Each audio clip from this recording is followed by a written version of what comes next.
Well, welcome to the Building Podcast. Today, we're going to look at sustainability in construction design, and specifically at embodied carbon, how it's measured and how it's accounted for.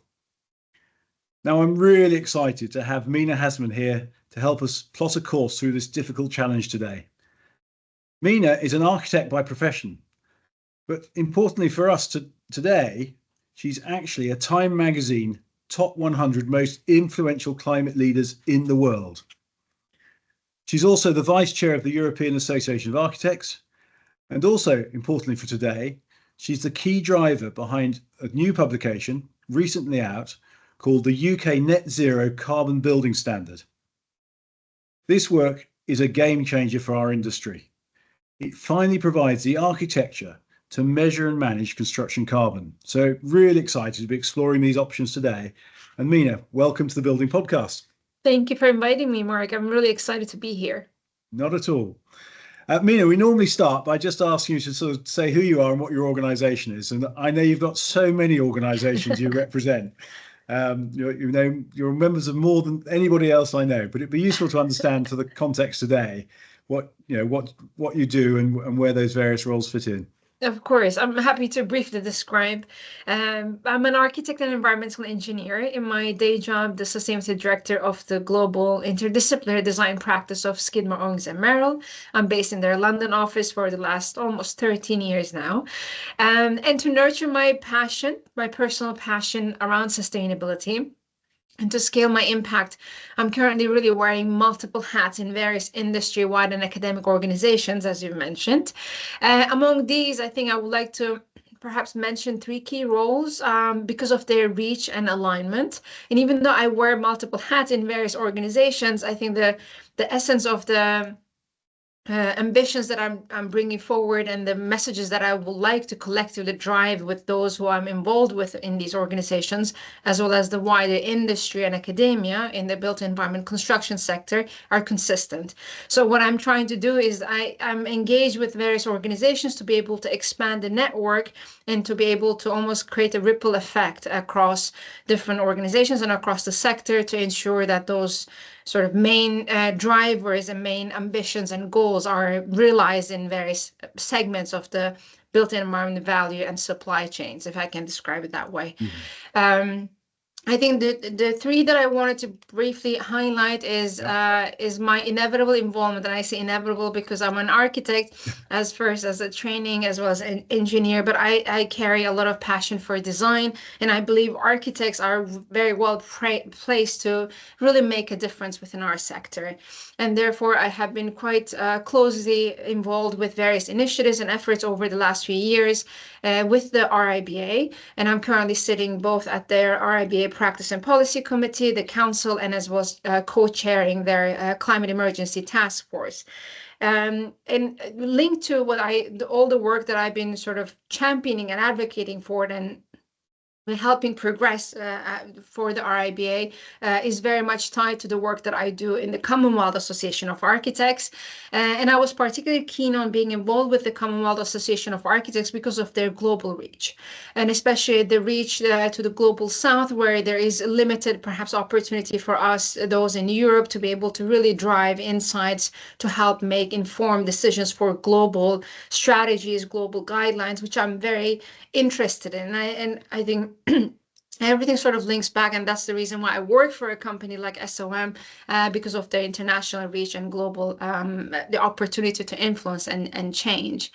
And with the Commonwealth Association of Architects, I'm currently their elected vice chair, regional vice president of Europe, and where I'm trying to drive a lot of the insights and experience and expertise from Europe to other parts of the Commonwealth nation, to be able to help elevate the industry, the sector, as well as to ensure that the next generation of built environment professionals and decision makers are well equipped with the skills and knowledge so that they can effectively action for climate and for long term. So this is all about capacity building, and that's something I champion at the RIBA more perhaps locally within the UK, but although RIBA is an international organization, but with the Commonwealth Association of Architects, it's a much wider reach and a much wider inconsistency, and I say that in a positive way, that that sort of sparks innovative ways to finding a solution to this inconsistent ways of doing an inconsistent contexts that we see.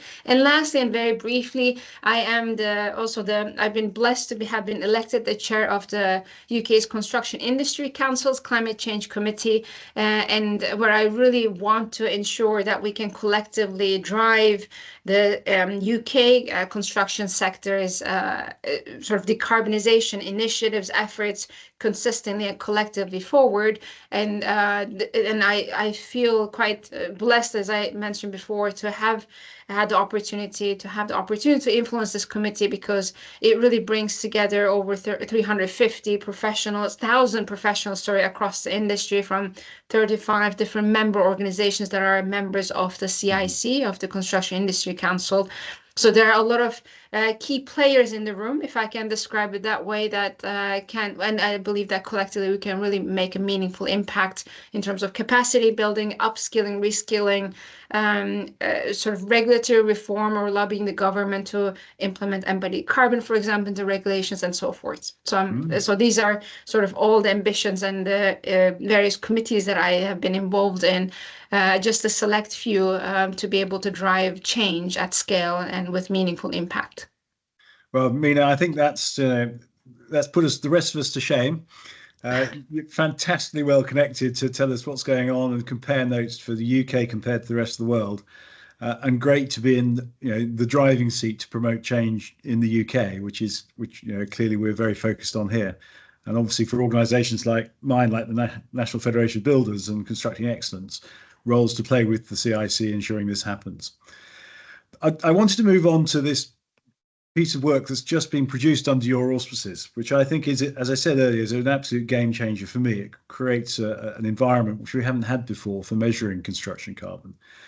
Could you give us sort of an overview about the UK net zero carbon building standard to people who are listening, and sort of explain how it fits with their daily lives, and how I suspect we're all going to have to know it intimately as we get towards the end of the decade and carbon accounting and other forms of carbon measurement come in? Exactly. And I'm very thankful that you're bringing this up, Mark. And I think we can dedicate an entire session or a series of sessions to discuss about the UK Net Zero Carbon Building Standard, as you mentioned, which was recently launched about 10 days ago. And I'm really, again, I believe that I'm really blessed to have been had that opportunity to collaborate with various industry-wide experts from various organizations, both private and public sector, and even academia, with specific expertise that they brought to creating the standard and to really scrutinizing sort of every technical aspect of the standard of what good looks like and what the industry should be following. And that's why it took quite a bit of a time, almost 2 years, to really put it all on paper, which is what everyone sees currently in the public domain. And so I think maybe just to give a bit of a context, this is a pioneering initiative across the UK that was launched in 2022. It was really designed or aimed to provide a comprehensive industry agreed methodology and a consistent approach for assessing whether a building can be defined at net zero carbon or not, which can then be used as the basis for verification by other independent bodies and could be incorporated into tools. But I want to emphasize this because net zero carbon sort of terminology has been in industry so many times misused, or used wrongly or misunderstood wrongly, that I'm really thrilled to see the standard now defining, really setting a clear description, definition, methodology, framework, name it, about what net zero carbon is. And this is an initiative, and it has been created with the very close collaboration between key industry stakeholders. I mentioned a couple of the organizations that I am already working with under the umbrella of the CIC Climate Change Committee, and similar organizations, or if not the same ones, are also involved with the UK Net Zero Carbon Building Standard. These include RIBA, iStruct, CIPC, Carbon Trust, among others. And the overall aim is really to align the built environment sector with the UK's 2050 climate goals, and really ensure that the UK stays within its carbon budget that is defined for the nation itself, to be able to claim it to be a net zero carbon economy by 2050. And the standard looks at the entire life cycle of a building and looks specifically at embodied carbon emissions from materials and construction to operational energy use, as well as the elimination of fossil fuels during the operation of built assets. And it provides a very clear science-based performance metrics and limits that were long debated and discussed amongst the industry's top experts on these two particular, I would say, performance criteria areas. Of embodied carbon, operation, energy, and carbon.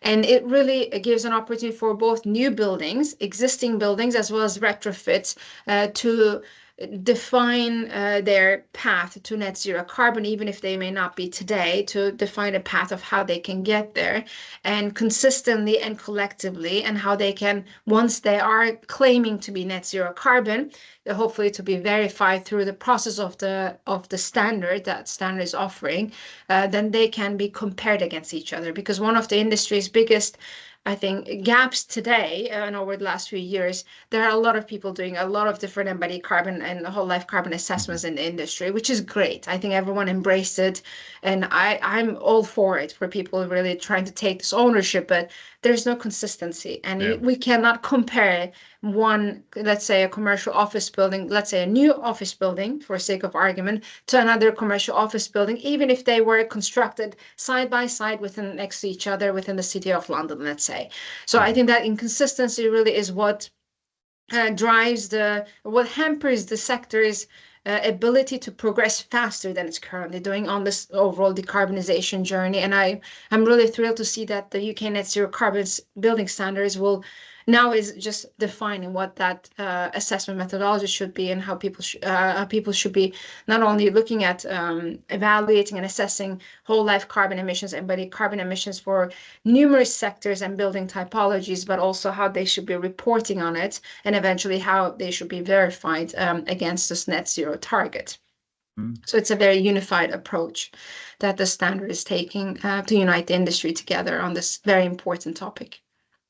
I think that's key, isn't it, Mina? I mean, is it your aspiration that this is the standard, this is the benchmark everybody's going to use, because of all the different bodies you have advising and supporting in its creation? Every single one of those will be using this standard, opposed to all the other standards you mentioned are out there. This is the one that we can all coalesce around and really use to drive carbon control within the business.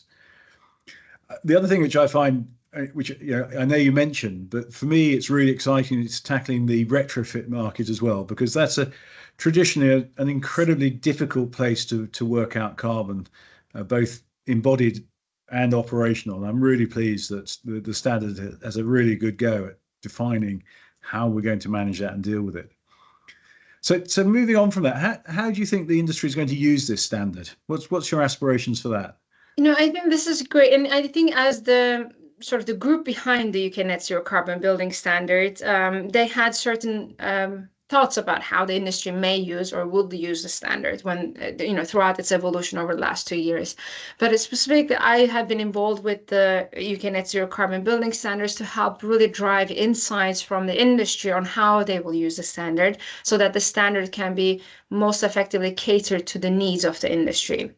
And also provides the sort of the right guidance on how various stakeholders, because every stakeholder will come from a different, sort of slightly from a different context in terms of knowledge, awareness around carbon, carbon accounting, and also in different types of assets and individual buildings, a portfolio of assets, new builds, retrofits, existing buildings, and so forth. So there is quite a wide range and scenarios that people will need to be able to understand how this one standard is going to be able to apply to these different scenarios, if I can say it that way. And so I have been heavily involved with colleagues within the UK Net Zero Carbon Building Standard, and I cannot say enough on the sort of leadership David Partridge, who is the chair of the UK Net Zero Carbon Building Standards, has provided over the year to really help drive this industry insight together with myself and colleagues across the wider group, where we actually held a series of workshops. Sorry, I'm giving this context because I think it's really important. That is important, yeah. To understand what I'm going to come up about the sort of 5 ways that people have defined how they will use the standard. But it's important to give this context because there was a nationwide sort of series of very targeted workshops done with various group of stakeholders, from real estate developers to lawyers to investors to lenders, banks, and anyone and everyone who has a key role within the construction and built environment sector, not just designers as architects, engineers, but anyone and everyone. And I think that was really important. And it was interesting that the majority of the respondents that provide these insights were from, for example, real estate developers, followed by architects, engineers. But all these groups that we've engaged with, both as part of a series of workshops and one-on-one conversations, they all collectively defined 5 key ways of how they intend to, and they want to use the standard for. And this was prior to the launch of the standard, because the pilot version has just been launched. So we've done all this work before it was launched to be able to help shape how the standard is going to be communicated and sort of utilized. So the first one is a lot of the stakeholders believe that they can use the standard as almost like a tool for a strategic alignment and policy integration, alignment with global initiatives such and standards of ESG, such as CREM and GRESB and others, but also help inform policy making with very wide cross-industry evidence, which doesn't exist today. So they see the standard as an opportunity to help lobby the government to embed embodied carbon regulations into the buildings, embodied carbon into the building regulations, and they will be able to say, here's why, because this is that abundant portfolio of evidence. And secondly, they believe that the standards, so any organization that is aligning themselves or itself with the standards, will really become a market differentiator, and they believe that this is going to give them a competitive advantage, and that's why they see this as an opportunity to use the standard to greenify their portfolios, but also differentiate themselves, especially in the leasing market. The third sort of key way that they identify they will use the standard is for compliance and accountability.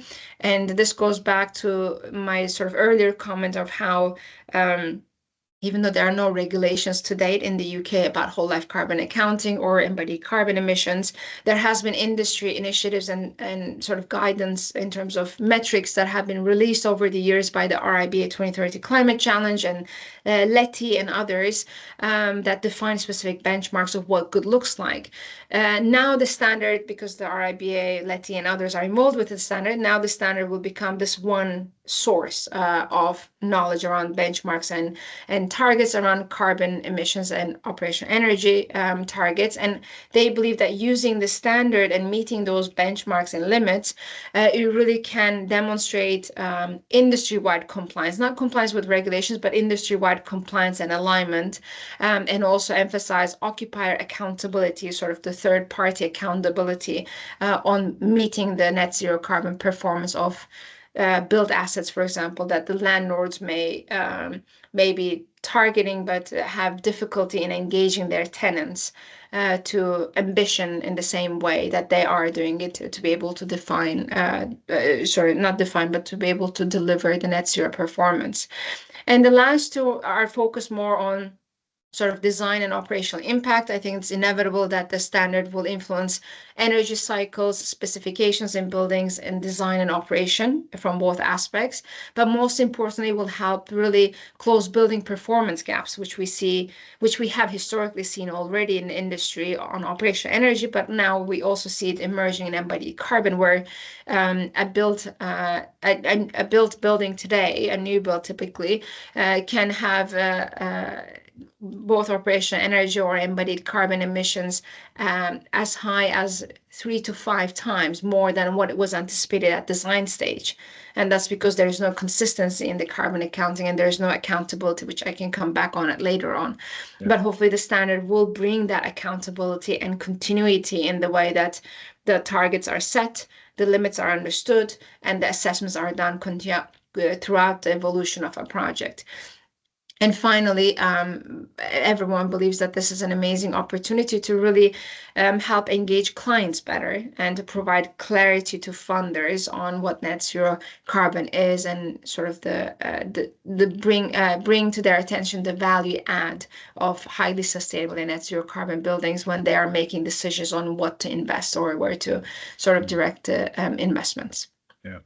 Now, I mean, I think it's for all those reasons, it's a fabulous standard. It's tying together funders and owners and specifiers of building at the top end, right the way through the supply chain for delivery and into the operation, maintenance, and use of buildings, and bringing that all under one standard. For the first time, it's going to be a game changer in the sector, and I'm really looking forward to seeing how it gets used and developed as we go forward. And perhaps you ought to say a little bit about how you think this standard is going to evolve, because we haven't got all the answers yet, have we? I mean, this is this great structure, but how are we going to get some of the more of the answers into the standard? Of course, and I think that's a great question, and I think it's important to sort of divide the answer to this question into two. One is there's already, so the group behind the standard already knows areas where they want to further develop the standard, such as looking at limits, setting limits for other required metrics on life cycle embodied carbon, or electricity demand management, among others. So that's one aspect. So currently there are limits and targets for operational energy and embodied carbon, but the standard is also asking for input from those organizations that want to align their projects to the standard to provide information on life cycle embodied carbon, not upfront, but life cycle, but also electricity demand management and space heating and so forth. So, but there are currently no limits for those. And in this next year, before it becomes finalized, the group is looking at defining these further limits for those specific metrics. And secondly, the group is also already, without having any insights to how the standard is going to be used in the next few weeks or months, they already want to make sure that the standard remains continuously almost like flexible and updating to reflect best practices and new insights as the industry grows. So they are putting in place some sort of like a mechanism where the standard can be continuously updated. And then thirdly, I think there is a key area of the standard is about verification, because the UK Net Zero Carbon Building Standards sort of governance board from day one already talked about the importance of not only enabling the industry to have a guidance on how to meet the net zero carbon performance in various building typologies and sectors, but also to ensure that they can be verified to claim that net zero carbon title. So the verification process and the organizations that will become verification administrators, as they call it, that's also in the next stage of the development of the project. But I think that's the baseline, I think, next steps of the project that's already ongoing. But now that the pilot version has been launched, the second most important aspect of the standard, which I think is probably the most important, because that will define how the standard is going to be really further refined, and how even these other elements that the group is already envisioning and progressing may be progressed differently if in any way needed. So I would encourage everyone who's listening to this today and in the future really to engage with the standard, to hopefully put up their projects to be piloted and tested as part of the pilot program that they will launch earlier next year, because it's those pilot projects where people are going to really get their hands dirty, really use the standard and really apply to their ongoing projects today, to be able to really identify the challenges that they may be facing and other opportunities that may currently not be present in the way that the standard is being presented. So that's those pilot program, I think, insights is what will define the exact next steps of the standard, I would say, in my humble opinion. So project's done in 2025. It'll be the end of next year at the earliest then, where that information is going to be available for review and updating of the standard. Is that the sort of timescales you're looking at? So the pilot program is already starting. I would probably say January or February next year, where any organization who is interested to test the standard in its current version, they're more than welcome to do that. They can share their sort of expression of interest to become a pilot program tester on the UK Net Zero Carbon Building Standards website. And I would encourage everyone to do that. Yeah. And then once that pilot program runs, which is going to be a few months at least, once that pilot program runs and is completed, then the group behind the standard is going to go back and gather all the feedback that they gather throughout this pilot program phasing, to be able to refine the standard and add to it, deduct to it, and so forth, or change the language around it slightly to fine tune, so that it really can cater to the day-to-day activities of anyone who's using the standard. Brilliant. Brilliant. And the final version, sorry, to help answer your earlier question, Mark, the final version, the final, at least for the time being, the final version of the standard is going to be launched towards the end of next year, or sort of late 2025. But again, as I mentioned before, that's going to be the final version for today, for now. But I'm sure the standard will continuously be updated with new industry insights and hopefully change of regulations in the coming years. Brilliant. So one of the things which I think we need to move on to is deliverability. And one of the things I think is really exciting is this position of the lead carbon designer. And having somebody who's accountable, as I think we're realizing in a lot of current legislation, is really very important to make these things happen. Do you want to sort of describe what the lead carbon designer is going to be responsible for? Sure. So lead carbon designer is a role, a proposed specialist role that I've been sort of wholeheartedly championing for over the last few years. It's a role within the built environment sector. The vision behind it, this is not sort of real role just yet, but the vision behind it is that there will be this specialist role created, very similar to the principal designer, in many aspects, because it's about ensuring that there is an accountable entity throughout the life cycle of a project to ensure carbon accounting. I think in short, that's what it is. It's about leading the whole life carbon accounting process in any given project from day one, literally day one, at the briefing stage until the end of, not even the end of construction completion, but beyond, if possible.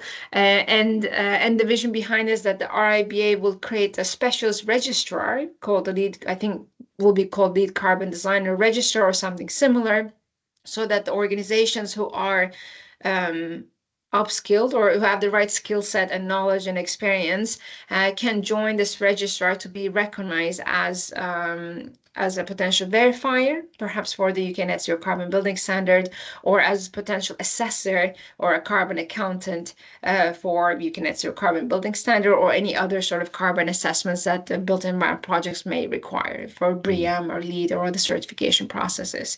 And this role is sort of conceived to really fill a gap in the industry for consistent carbon accounting, which I mentioned before that it's lacking, because as the decarbonization efforts in the architecture and construction have often lacked this clarity and continuity, many consultants, would typically even today, will complete their task on carbon accounting as it is outlined in their contracts, which is usually a one-time assessment at the end of a critical project stage, and then disengage often once their stage-based responsibilities are fulfilled. And this leaves a gap in the long-term carbon accountability, because often I think it's the same consultant that stays on board with the project, but at least during the design stage, but sometimes it's even different consultants that come on board.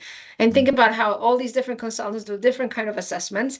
Of course, carrying forward what the previous ones were done in the previous stages, but not really understanding why those decisions were taken, or how it can, whether there's anything that has been missed. I think there is a very great missed opportunity, I think, in the industry, in the way that our industry works today, which is very linear and very sort of contract scope based, rightfully, which does not give enough opportunity to really understand the carbon story of a building throughout from day one until its end of life, if possible.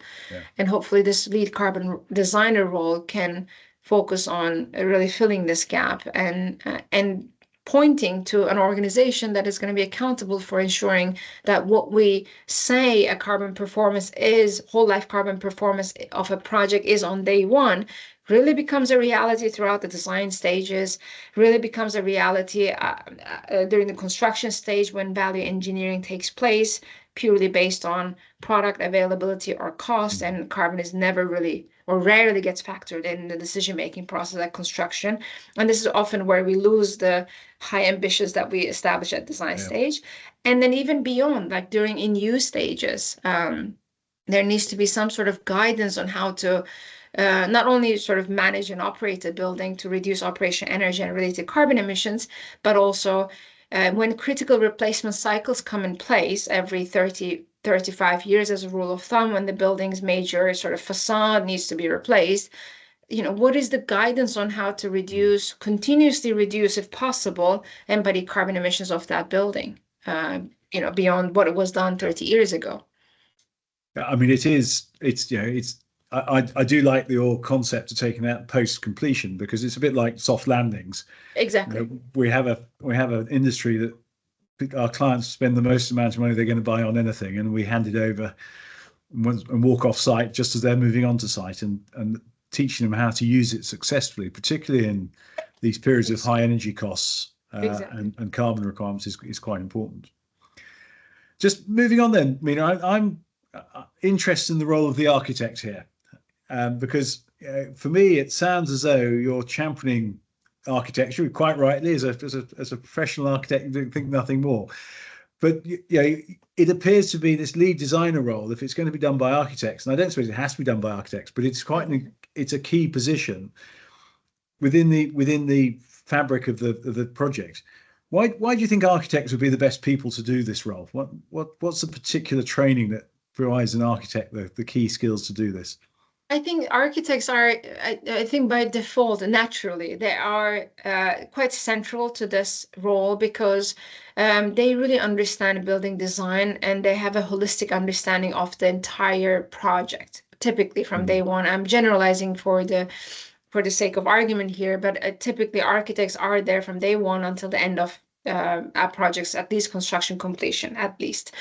And architects, I think they're best placed amongst, and I have very high respect to all the other consultants and engineers, but architects are best placed to really take on this role, perhaps in collaboration and partnership with other consultants. But architects are best placed because they are typically the most trusted advisors to clients, and they're hired on day one when other consultants come on board much later on. And they really have a significant influence over the major decisions of a project, such as material selection, to building orientation, to structural systems and spatial configuration. And these are all quite critical elements in reducing a building's both embodied carbon emissions and operational energy and related carbon emissions. Just overall, and this is a very high level statistics based on typically larger scale and new build projects, but overall architects and structural engineers, if we say those two most critical, I would say, disciplines that make decisions on day one on a massing of a building, even if we're starting from scratch, they combined have the greatest impact when it comes to carbon emissions of a building, especially on embodied carbon emissions of a building. The numbers can go up to 80% of a new build's embodied carbon emissions come from the decisions that architects and structural engineers make alone together. Whereas typically, because of the historic way that our industry is working, or has been focused on operational energy, and our sort of mechanical engineers or sustainability consultants that emerge from MEP consultancy firms have by default taken on the role of carbon accounting, because the focus has been always on operational energy in the last few decades, and mechanical engineers rightfully had a great influence on really understanding how to do energy models and to help inform decisions made on reducing operation energy of a building. It doesn't mean that architects didn't have an important role. They did, but mechanical engineers had an equal important role on really assessing operation energy impact of a building.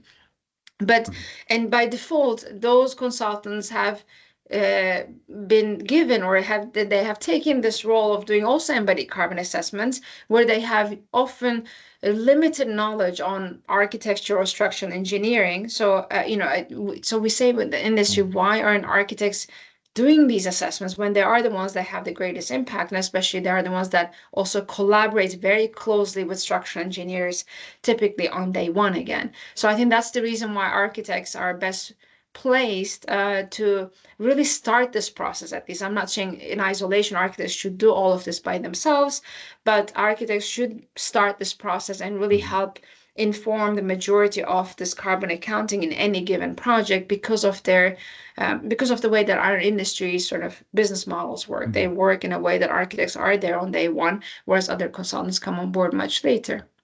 Brilliant. Well, we might come back on to the training that's required to be a lead designer. I'm going just a question which is perhaps I'm sure you must have assessed, but when I was I did a stint on the first leadership council, and we had major clients coming and telling us that they were using carbon to reduce carbon, but also reducing costs. We now hear perhaps the opposite can be true, is that when we go for a low carbon solution, people are now saying it might add cost because of the material selection we're having to go through. Did the committee have a view about the cost that may be increased or reduced, or is it a cost neutral proposal, or because it's a common concern that we hear that a bit like BIM, it's going to cost us money, it's not necessarily going to add any value.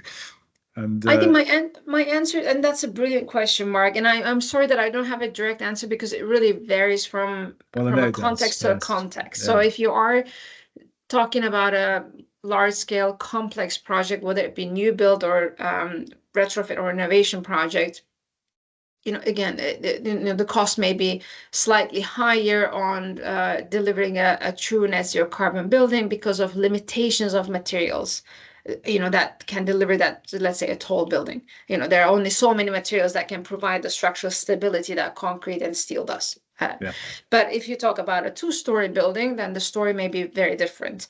And I have seen from my experiences at SOM, and where we also provide this we only do what I described of the lead carbon designer as part of our whole life carbon accounting service. Because of our interdisciplinary practice, I think we're uniquely positioned to test this process in various projects. And also because we're an international practice, we're able to test it in different scale and geographic location projects. So based on those insights, I can tell you that there are instances where usually for us, low carbon has been low cost, but in some instances, low carbon has also been higher upfront cost. I think now, and even though I don't have a direct answer, the one thing I wanted to clarify and bring to everyone's attention is that I think when we talk about cost, it's important that we talk about not only as upfront and capital cost, but also long-term cost. Because often in instances, even if we say upfront, this is going to cost me X much more, in the long run, it is very highly likely that it's always going to be a cost reduction. So I think it's really important to talk about the cost and the longer term value of an asset rather than just upfront, to make the best judgment on the carbon emissions. Because we look at carbon emissions for 60 years. Why don't we look at cost for 60 years of a built environment? Absolutely, particularly if we get carbon taxes coming in, it's going to be very different. Well, let's move on from the standards, because I'm going to, take your position across so many organisations. You are in a unique position within the industry, and I'm sure you have got much better vision and a clearer crystal ball than the rest of us to advise on what you think the future environment is going to look like in terms of regulation or building practices. And I wonder if you might sort of make a few predictions around about 2030 for what you think we might be doing and how we might have to behave. Of course, I'm happy to share my thoughts. I'm not sure if they're going to be true, but based on where I see the industry has been in the recent past and where the industry is currently going, I think by 2030, the construction carbon environment is likely going to be shaped by, for sure, much stricter regulations and a deeper integration of whole life carbon accounting than it is today. And I would even envision, as part of this shift and transition, there will be an increasing reliance on renewable energy and possibly new renewable energy technologies that are emerging, as well as low carbon materials. Again, many new emerging low carbon materials to alternatives to concrete and steel, for example. So I think in addition to sort of the stricter regulations, I would also envision that net zero carbon by 2030 will no longer be an aspiration, I hope. And that's my sort of, some of these are future predictions and some of which are my wish list. But I do hope that it's not going to be an aspiration anymore, but a requirement, at least for all the new buildings, which I think should be already today. But let's say that in majority around the globe, and for sure, if not in the UK, all new buildings should be net zero carbon mandated by 2030, I would say. And we talked about carbon assessments. I think that will become a regulatory norm, hopefully, with a focus on minimizing both operational energy and embodied carbon emissions from the outset of a project. I would believe, and we see already standards more recently emerged or becoming more commonly used, such as neighbors and others, already bring this accountability and responsibility onto the shoulders of those asset owners and decision makers. So I think the building performance in general going to be much more scrutinized across its entire lifespan, with carbon reduction targets embedded from early design stages through the decommissioning of buildings. So hopefully the regulatory frameworks, and I say hopefully, some people may really dislike that I'm saying this, but hopefully regulatory frameworks will likely mandate much more comprehensive carbon reporting and a consistent carbon reporting, hopefully aligned with the UK net zero carbon building standards, and as well as incentives for people to meet and or exceed even the targets that are set across the industry. And I also believe that there is an important aspect of all of this to become a reality, which is linked to digital carbon tools. I think we see more digital carbon tools emerging in the coming years to really almost standardize and regulate carbon accounting, almost with real-time carbon accounting, if possible, with immediate feedback, so that we can eliminate the lag that we see in the industry and inefficiency that we see in the industry in our traditional operating model, the very linear operating model where we design, give assessments, let's say, to or give our designs to consultants who do carbon assessments today. They take weeks and we come back. A lot of decisions are already made. We missed the opportunity to inform the design decisions, but also have lost time in that process. So ideally, there will be a digital carbon tracking tool where, as we make decisions, there can be a real-time feedback provided, which can all be then summarized in a what I would say probably the carbon passports. So buildings will probably have some sort of carbon passports and a real-time monitoring in place. And I think you sort of briefly touch upon this. I think carbon pricing by 2030 will likely be a core component of the regulatory framework, with carbon taxes or emissions trading systems in place to really penalize high carbon activities. With carbon offsetting will become even more scrutinized than it is right now. So I think there will be a greater demand and need for projects to meet certain carbon limits on site without reliance on carbon offsets.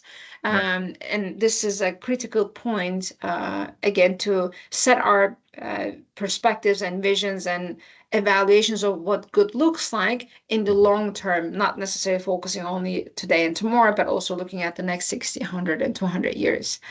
And finally, I would say that I think it will be inevitable that there will be a greater and perhaps a very different industry model, maybe not very different because, we're only 5 years away from 2030, but a transforming industry model that enables a greater and much more fluid collaboration across the sector. So those integrated project delivery mechanisms and systems that we are all more or less quite familiar with. But I think that will become much more norm, where architectural design, engineering, and sustainability expertise will become a standard practice to meet the complex demands of carbon regulations. And I talk quite a bit about this in my book, The RIBA Climate Guide, if anyone is interested in reading more about it. Well, I think we all have a thirst for knowledge because it's a challenging environment to be in. But it sounds as though you're sort of forecasting the drive for net zero is going to carry on increasing, both in terms of regulation, but also societal values and expectations.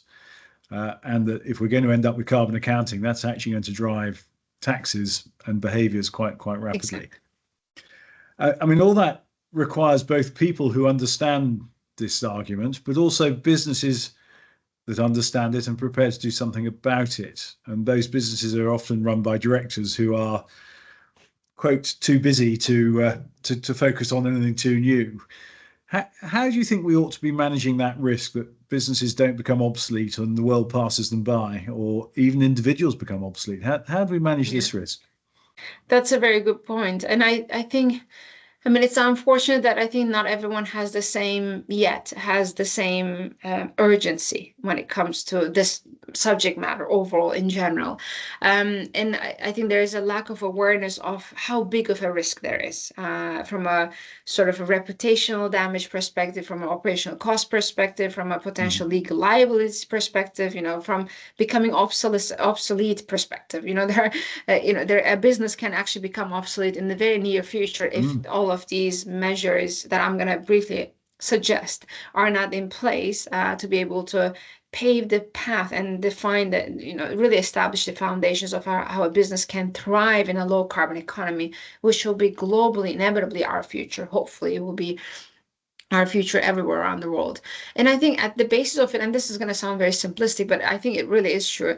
If people were more aware on the implications of their decisions when it comes to understanding how their decisions have an impact on carbon and how carbon emissions have an impact overall to their sort of business health, then I think they will make those decisions differently.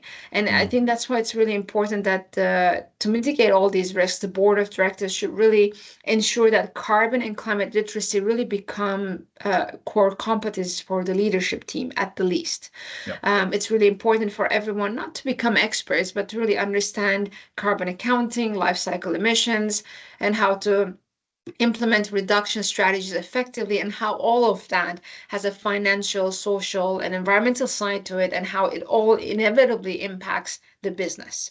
It always needs to go back to the business in terms of value add, in terms of risk resilience, and it needs to be told from that perspective. I think often this is also maybe our fault in the industry in general, that we talk about carbon emissions reductions for the sake of saving the planet, but it's beyond that. It's about risk resilience from a financial and societal perspective as well. And I think I think this sort of reskilling, upskilling, or the capacity building, this literacy that the board of directors can embed across their organizations can really enable them to remain competitive in the quite progressively growing industry towards net zero carbon. Once their sort of employees and especially the leadership is well versed in all of these carbon accounting, low carbon design, and sustainable practices.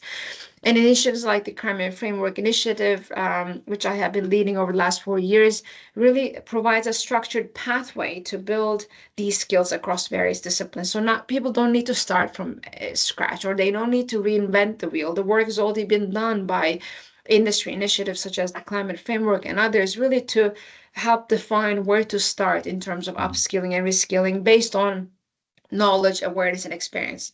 We know that not everyone has the same knowledge, but there are ways for all of that, for every one of us to really be upskilled to the level that we all need to be. Again, we don't need to be carbon experts. And I think maybe the other key aspect that the board of directors need to be really focusing on is really to put in place robust carbon accounting systems within their own organizations to ensure that as an organization, as a business, they also continuously reduce their impact in addition to the services or the products that they may be delivering to the outside world. And I think maybe that ties into my next point, next 2 points, perhaps. One is about once anyone has a robust carbon accounting system and really understands where they stand in terms of performance, then they're most effectively able to direct their finance to the right places within the organization, whether they may need to invest more in R&D, in research and development, or whether they need to invest more in training. They will be able to really understand the gaps that exist within their businesses to be able to enable the business to thrive as a whole organization, ensuring that the different strands of the business really effectively progresses to ensure a sort of a carbon proactive future, if I can say it that way. And maybe I just should summarize just saying that there needs to be really a proactive engagement from the board of directors rather than waiting for regulations to come in place. And we see a lot of it coming from the EU's Green Deal or the UK's built sort of environment bill to really define what must be done. And I do hope organizations can be proactive to do that before it becomes regulated even more, so that they can be much more proactively prepared to mitigate these massive risks that they may be facing. No, I mean, I'm really pleased to hear you say that, because for me, sustainability and the way the carbon environment is working, both from a societal position but also a regulatory one, is a systemic risk. If boards are not looking at systemic risk, then you wonder what they're there to do. And we need to make sure our industry is resilient, both in terms of the regulations coming through, but also the expectations of our society and our customers. And I think that carbon literacy training you're talking about is absolutely right. I've taken up a lot of your time already, but let's finish up with 3 activities that you think the industry ought to be doing now to prepare for the futures that you've just outlined. What are sort of what would your top 3 actions be? I think I'm going to perhaps repeat myself, but I will say carbon and climate literacy is the first, because it's something that we can do tomorrow. But, of course, it requires investment of time and money, but, from organizations, but there's a lot of tools out there. And I mentioned the climate framework. So I would say, let's start with that.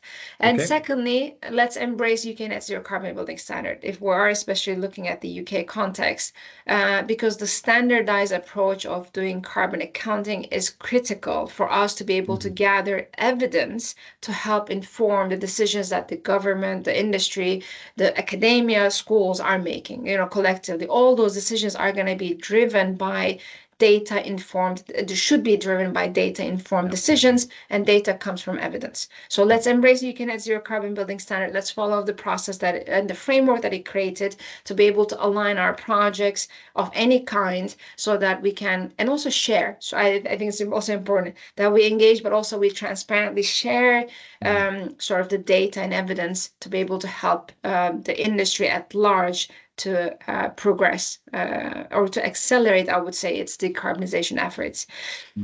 And lastly, I would say we must invest in low carbon innovation and circular economy practices. I think innovation is key. And I don't mean that we need to dedicate our time in this sort of busy and quite economically challenging environment, that we need to dedicate our time to do research projects to be able to provide innovative design solutions. We can still innovate in our ongoing projects on a daily basis, and it can be a small increments of a material replacement of what typically a material we may be specifying for a project. Maybe we specify a different one that is of a low carbon emissions, or we do sort of a facade detail slightly different than what we have been done in the past decade. That's an incremental step of innovation, and I think we all collectively need to continuously innovate along every journey and every path, because otherwise we're not going to be able to really meet these ambitious targets that we're talking about for the survival of our sector, and also for the health of our economy in general. Brilliant. Well, 3 very good lessons there, which actually anybody in the industry, in any sector in the industry, can take account of. Training and awareness, measurement and use of the standard, and then investing in innovation and circular economy. I think that's 3 very good markers for us all. Mina, it's been an absolute privilege talking to you. Your enthusiasm is infectious. You're clearly passionate about making a difference and bringing carbon into the forefront of the industry. Thank you very much for your time today, and I wish you every success in all those targets you've set yourself going forward. Thank you so much, Mark. It's been an absolute pleasure talking to you, and I do hope that whoever is listening to this will get inspired to take an action, and I'm always here to help answer any questions that I can possibly do. That's very kind of you. Thank you very much. Thank you. Have a great day.